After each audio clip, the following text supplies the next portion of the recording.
Constitution of India, right? That should be the primary source for any civil servant in the country to know the foundational values of civil services as an institution.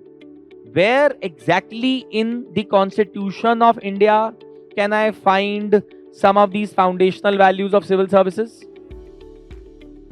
Preamble being the most important one, because that's the summary of the Constitution.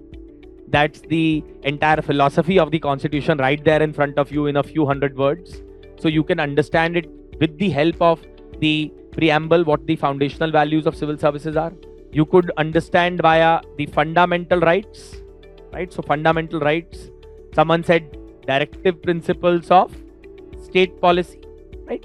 So these could be possibly three important ideas or three important parts of the Constitution through which I can understand the foundational values of the civil services, right? So I should focus on the idea of equity, I should focus on the idea of political justice, economic justice, social justice.